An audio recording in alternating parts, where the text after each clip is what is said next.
क्या प्रशासन ने क्या तैयारी की है, किस तरह के चुनाव को देखते हैं? मुख्य चुनाव आयुक्त महोदय की उद्घोषणा के साथ ही हमारे 79 लोकसभा संसदीय क्षेत्र मिर्जापुर में आदर्श आचार संहिता लागू हो गई है। यहाँ 1352 मतदान स्थलों और 2143 मतदान केंद्रों पर निर्वाचन की प्रक्रिया संपन्न होगी, जिसमें लगभग 18 लाख से अधिक मतदाता हमारे भाग लेंगे। और हमारे जनपद में विभिन्न बिंदुओं पर हमने पर्याप्त काम किया है, चाहे वह लिंगानुपात हो, चाहे हमारा ईपी रेशियो हो, या हमारे इलेक्टोरल रोल की सुचिता का प्रश्न। सभी बिंदुओं पर समय समय पर सभी राजनीतिक दलों से समन्वय बनाते हुए और निर्वाचन आयोग के दिशा निर्देशों के अनुसार कार्रवाई की गई है। और इसके साथ ही हमने कानून व्यवस्था को बनाए रखने के लिए भी क्रिटिकलिटी मैपिंग, वल्नरेबिलिटी मैपिंग और सभी बूथों का निरीक्षण, सेक्टर और मजिस्ट्रेट्स के द्वारा भ्रमण और पुलिस ऑफिसर्स के द्वारा भ्रमण, सभी चीजें तैयार कर ली हैं। जो निर्वाचन को लेकर हमारी आवश्यकताएं हैं, कार्मिकों की आवश्यकता, उनके प्रशिक्षण की आवश्यकता, ईवीएम की आवश्यकता और रवानगी को लेकर वाहन या अन्य जो हमारे लॉजिस्टिक्स की आवश्यकताएं हैं, सभी को लेकर कार्रवाई कर ली गई है। सभी निविदाएं भी संपन्न करा ली गई हैं। इलेक्शन मटेरियल का भी प्रोक्योरमेंट हम लोगों ने समय पर पूरा कर लिया है। इसके साथ ही डिस्ट्रिक्ट कंट्रोल सेंटर की स्थापना कर दी गई है, जो 24/7 कार्यान्वित रहेगा। और हमने जो हमारी एफएसटी की टीमें हैं, आदर्श आचार संहिता लागू होने के साथ ही प्रत्येक विधानसभा में 3 टीमें गठित करनी है, जो 24/7 काम करेंगी। तो इस प्रकार से 45 टीमें भी गठित कर दी गई हैं। और एसएसटी की टीमें और जो अन्य कार्रवाइयां हैं, जैसे कि निर्वाचन आयोग के दिशा निर्देश हैं, वो हमारे जनपद में अधिसूचना लागू होने के साथ क्रियान्वित होंगे।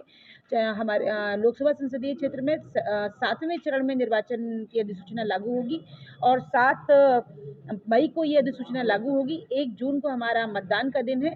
तो निश्चित रूप से वहाँ ग्रीष्म ऋतु में हमारे लिए काफ़ी चुनौतीपूर्ण है, लेकिन हम अपने मतदाताओं से अनुरोध करते हैं कि अपने इस लोकतंत्र के पर्व में आप लोग अपने मताधिकार का प्रयोग अवश्य करें और अपने देश के लिए गर्व का भी अनुभव करें। और इस पूरी निर्वाचन प्रक्रिया को हम लोग निष्पक्ष, शांतिपूर्ण और पारदर्शी ढंग से संपन्न कराएंगे। क्या क्या कार्रवाई की गई है? आपको इमेज लागू हो गया तो कितने वायरस पोस्टर हटाए गए, कितने अपराधियों के खिलाफ कार्रवाई की गई?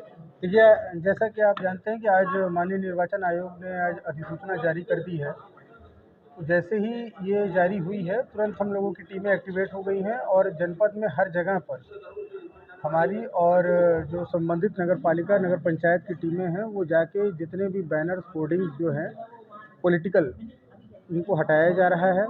कहीं कोई अगर दीवार पे इस तरह की चीज़ें लिखी हुई हैं पॉलिटिकल, तो उसको भी हटाया जा रहा है। कोई प्राइवेट व्यक्ति के घर पे अगर इस तरह की होर्डिंग्स हैं और उसकी अनुमति नहीं है, तो उसको फिर हटाया जा रहा है।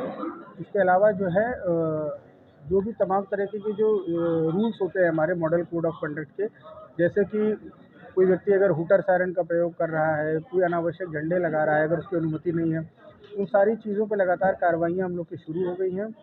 और इसके अलावा जो हमारे संगठित अपराधियों, हिस्ट्री शीटरों के विरुद्ध जो कार्रवाई है, वो हम लोगों ने तत्परता से शुरू कर दी है।